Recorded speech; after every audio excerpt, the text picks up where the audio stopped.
Hello everyone, this is lecture number 13 on order number 6 civil procedure code.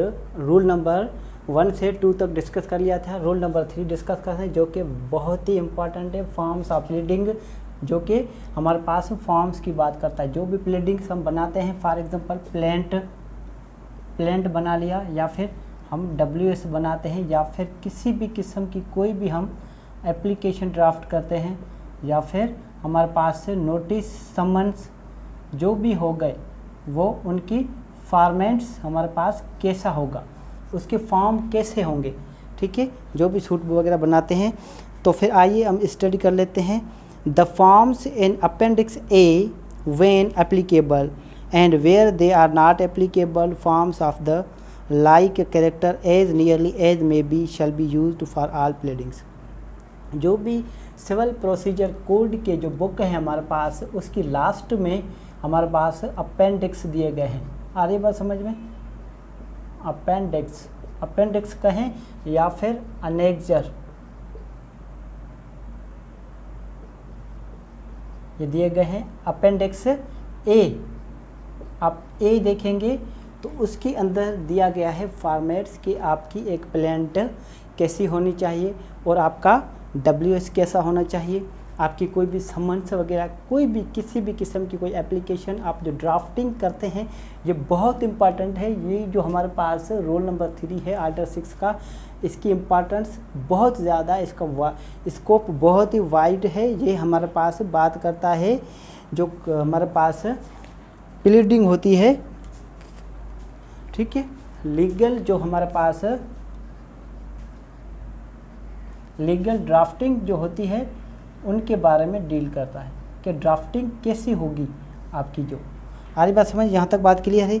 जब तक काबिल मुमकिन हो या काबिल हमारे पास एप्लीकेबल हो, ठीक है, जब भी एप्लीकेबल हो तो जो अपेंडिक्स हमारे पास CPC के बुक के लास्ट में जो दिया गया है वो एप्लीकेबल होगा। अदरवाइज़ अगर कहीं और कुछ और दिया गया है तो उनको छोड़कर, आ रही बात समझ में, अगर कहीं और दिया गया है तो ठीक है, अगर नहीं तो फिर वही फॉर्मेट इस्तेमाल होगा। उसके बाद रूल नंबर 4 की बात करता है। रूल नंबर 4 किसकी बात करता है? Particulars to be given where necessary. Particulars to be given when necessary. Particulars देना ज़रूरी हो, जबकि पर्टिकुलर्स देना है आपने जबकि ज़रूरी हो। फॉर एग्जाम्पल कैसे, पहले इसकी बेरीडिंग कर लेते हैं। रूल नंबर 4 की, in all cases in which the party pleading relies on any misrepresentation, fraud, breach of trust, default किसकी बात कर रहा है? ये विलफुल डिफ़ॉल्ट की बात कर रहा है। अनड्यू इन्फ्लुएंस मीन्स कोई अनड्यू इन्फ्लुएंस का क्या मतलब होता है? किसी पर नाजायज़ असर दिखाना। जैसा कि एक बेटा अपने बाप पर नाजायज़ असर दिखाता है कि अगर आपने ये नहीं किया तो मैं ये कर लूँगा, मतलब किसी को अनड्यू इन्फ्लुएंस में लेकर आना, ठीक है, अगर उसकी बात हो। या फिर and in all other cases in which particulars may be necessary beyond such as are exemplified in the forms aforesaid, particulars with dates and items necessary shall be stated in pleadings। ठीक है, जहाँ भी ज़रूरी हो इस बात पर कि आपने किसी चीज़ के बारे में वजाहत देनी है तो फिर आपने देनी है। ऐसा नहीं है, फॉर एग्ज़ाम्पल कोई A है, कोर्ट में आता है, B पर कोई सूट फाइल करता है, ठीक है, कि B ने मेरे साथ फ्रॉड किया। कोर्ट में सिर्फ यही आकर लिखता है कि B ने मेरे साथ फ्रॉड किया, ये नहीं माना जाएगा, ठीक है। अगर B ने आपके साथ फ्रॉड किया है तो फिर आप मुकम्मल लिखें। ऐसा नहीं है कि आप सिर्फ ये लिखेंगे कि B ने मेरे साथ फ्रॉड किया तो ये सफिशेंट नहीं है, ठीक है। अगर आपके साथ फ्रॉड हुआ है तो आप सिर्फ ये नहीं कहेंगे कि मेरे साथ फ्रॉड हुआ है, मगर आप ये मुकम्मल जो आपकी स्टोरी है वो बताएंगे कि फ्रॉड आपके साथ कब हुआ, ठीक है, मीन्स वेयर कहाँ हुआ, व्हेन कब हुआ, ठीक है। वेयर मीन्स कहाँ हुआ, व्हेन मीन्स कब हुआ, हु किसने किया, हाउ कैसे हुआ, ये सब आपने लिखना है। आ रही बात समझ में, यहाँ तक बात क्लियर है। अगर यहाँ तक बात क्लियर है तो इसके बाद हम आगे चलते हैं। मीन्स ऑल मोड्स, जो भी आपके साथ जिस तरह से वो फ्रॉड हुआ है या फिर ब्रीच ऑफ कॉन्ट्रैक्ट हुआ है या जो भी हुआ है, आपने वो तफसील उसकी देनी है। यहाँ तक बात क्लियर है। ये हो गया रूल नंबर 4। अब चलते हैं रूल नंबर 5 पर। रूल नंबर 5 बात करता है हमारे पास better statement, further and better statement.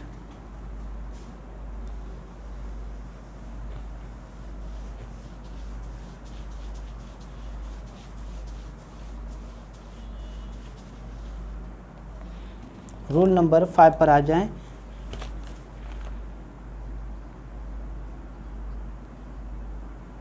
Rule number 5, further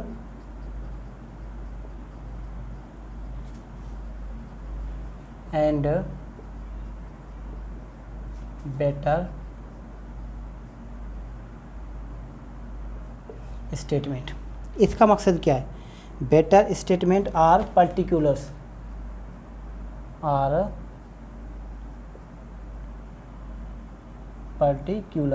यहाँ तक बात क्लियर है। यह इसका टाइटल। इसकी थोड़ी सी बेरीडिंग कर लेते हैं। Further and better statement of the nature of the claim और डिफेंस। मीन्स हमारे पास कुछ भी हो, कोई क्लेम हो या फिर जो डिफेंस जो WS दिया गया हो, उसमें अगर किसी भी किस्म की कोई हमारे पास कन्फ्यूजन है, समझ में नहीं आ रहा, तो उन पर एक बेटर स्टेटमेंट लेकर आना। अगर प्लेंटिफ का कोई प्लेंट है, उसमें समझ में नहीं आ रहा कोर्ट को, तो कोर्ट प्लेंटिफ से उस प्लेंट के लिए कोई बेटर स्टेटमेंट मांग सकती है। Are further and better particulars of any matter stated in any pleadings may in all cases be order upon such terms are to cost and otherwise a may be just. अगर court ये समझ ले कि जो आपने plaint लेकर आए या WS ले, उसमें जो समझ में नहीं आ रही है, तो उन पर कोर्ट जो है कास्ट भी लगा सकती है और उस कास्ट के साथ ये कह सकती है आप बेटर स्टेटमेंट लेकर आएँ। कैसे? फॉर कोर्ट ये कह सकती है कि कोर्ट को समझ में नहीं आ रही, आप बेटर स्टेटमेंट दें, और वो कोर्ट रिकॉर्ड करेगी। वो हमारे पास कोर्ट क्या करेगी? कोर्ट रिकॉर्ड करेगी। आ रही बात समझ में? यहाँ तक बात क्लियर है। Better statement means clarify what is written in the plaint or WS. This order also should be read with the provisions of order 10 of CPC. जो हमारे पास सिविल प्रोसीजर का ऑर्डर नंबर 10 है, उसके साथ ही पढ़ा जाएगा। ऑर्डर नंबर 10 है, उसके साथ पढ़ा जाएगा CPC के, ठीक है। उसके अलावा there are the powers given to the civil code. ये पावर्स हमारे पास सिविल कोड को दिया गया है। And also civil code has power in order 8 rule 9। Order 8 और रूल 9 में कोड को आल्सो पावर्स दिए गए हैं इस बात के बारे में कि सब्सिक्वेंट प्लीडिंग्स, जब ये कोई चीज़ समझ में नहीं आती, जैसा कि हम रीजॉइंडर कहते हैं उसको, अरे बस ये भी बात उसके बारे में ही करता है। ये बात क्लियर है। रूल नंबर 5 किसके बारे में बात करता है? अगर कोई चीज़ प्लेंट आती है, ठीक है, और प्लेंट में समझ में नहीं आती कोर्ट को, तो कोर्ट प्लेंटिफ को कह सकती है कि आप बेटर स्टेटमेंट दें, हमें समझ में नहीं आ रहा, ठीक है। नंबर 2 पर WS में कोर्ट डिफेंडर्स को कह सकती है कि आप बेटर स्टेटमेंट दें, हमें समझ में नहीं आ रहा। या फिर 3 नंबर पर कोई एनी एप्लीकेशन, चाहे वो प्लेंटिफ की हो चाहे डिफेंडेंट की हो, उनमें भी कोर्ट कह सकती है कि ये आपने क्या लेकर आए, हमें समझ में नहीं आ रहा, आप बेटर स्टेटमेंट दें अंडर ऑर्डर 6 रूल 5 के अंदर, ठीक है। यहाँ तक बात क्लियर है। उसके बाद हम आगे चलते हैं। अगर यहाँ तक आपको किसी भी किस्म का कोई सवाल हो तो आप मुझसे पूछ सकते हैं। इसके बाद हम चलते हैं रूल नंबर 6 पर, रूल नंबर 6 किसके बारे में डील करता है? रूल नंबर 6 बात करता है preceding condition precedent. Rule number 6 condition precedent. Condition precedent, condition precedents का क्या मतलब है? मीन्स थोड़ा सा इसकी में बेरिंग कर, any condition precedents the performance or occurrence of which is intended to be contested shall be distinctly specified in his pleading by the plaintiff or defendants as the case may be and subject thereto, and averment of the performance or occurrence of all conditions shall be implied in his pleading।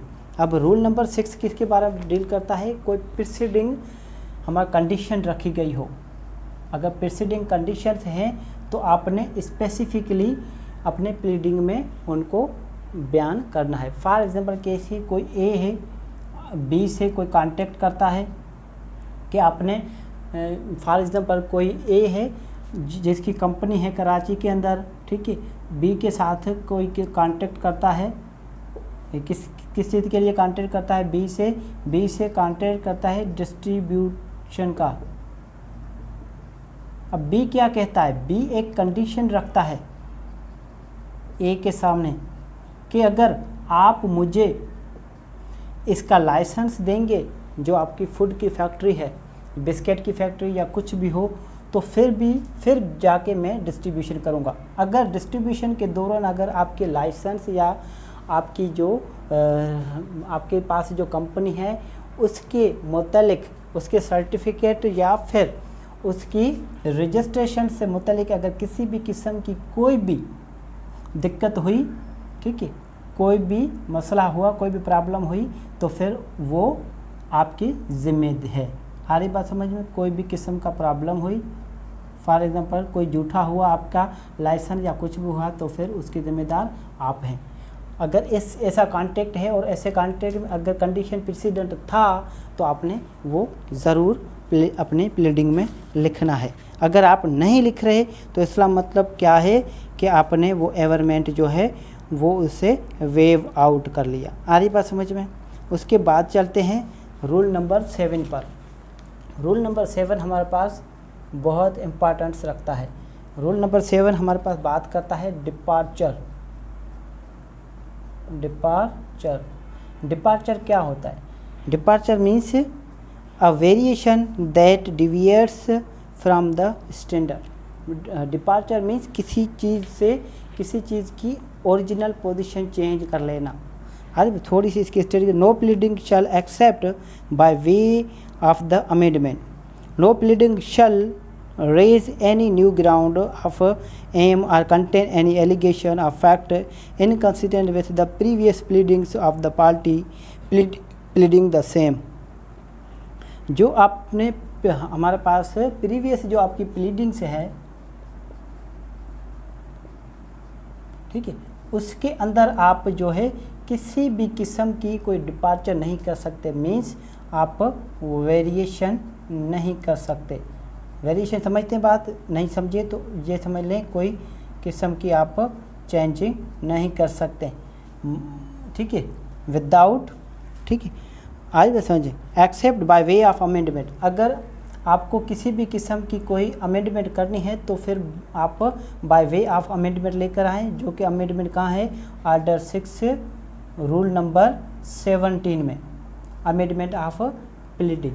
अगर आपको किसी भी किस्म की कोई amendment करनी है तो फिर आप ऑर्डर 6 रूल 17 में ही अमेंडमेंट अपनी प्लीडिंग में ला सकते हैं। मगर ऐसा नहीं है जो प्लीडिंग आपकी है और कोर्ट से परमिशन लिए बगैर आप जो है बाहर से कुछ और लिख कर आ जाएं और उन पर प्लीडिंग शुरू कर दें। कोई कोर्ट में जो आपने WS या फिर प्लेंट दी है उसमें कुछ और लिखा है, आप बाहर कुछ और कर रहे हैं, वो ऐसा नहीं चलेगा। आ रही बात समझ में? मगर एक बात याद रखें, अगर जो आपने प्लेंट कोर्ट में दी है, जो आपने WS कोर्ट में दी है, कोर्ट के जो डॉक्यूमेंट्स हैं कोर्ट में आप पेश नहीं कर रहे किसी भी किस्म के कोई डॉक्यूमेंट से चेंजिंग करके, और आप चेंजिंग करके अपने पास रख रहे हैं या कोर्ट से बाहर रख रहे हैं, तो फिर वो डिपार्चर में नहीं आएगा। डिपार्चर में तब आएगा जब आप प्लीडिंग कर रहे हैं, आप एविडेंस लीड कर रहे हैं, उसके वक्त उस टाइम आपने अपनी जो प्लेंट है उससे हटकर अगर कुछ बात कर रहे हैं तो फिर वो डिपार्चर में आ जाएगी, और वो डिपार्चर हमारे पास क्या है, वैलिड नहीं है। वो कोर्ट के अंदर हमारे पास न्यू ग्राउंड उठाने के लिए कोर्ट ने रोक दिया है। अगर न्यू ग्राउंड आपके पास है तो फिर आप प्रॉपर चैनल से आएँ, अमेंडमेंट करवाएं। किसके अंदर, किसके तहत, रूल आर्डर 6 रूल नंबर हमारे पास 17 के अंदर। अगर प्लीडिंग्स में किसी भी किस्म का कोई आपसे मिसजॉइंडर हो गया है, काज ऑफ एक्शन या फिर कुछ भी हो गया है, ठीक है, तो फिर आप क्या कर सकते हैं, अमेंडमेंट इन प्लीडिंग करवा सकते हैं। इसके बाद हम चलते हैं रूल नंबर 8 पर। रूल नंबर 8 हमारे पास किस चीज़ के बारे में डील करता है? रूल नंबर 8 बात करता है denial of contract. Denial of contract से डिनाई करने के बारे में बात कर रहा है। इसकी थोड़ी सी रीडिंग कर लेता हूँ, उसके बाद मैं आपको इसके बारे में तफसील से बता देता हूँ, ठीक है।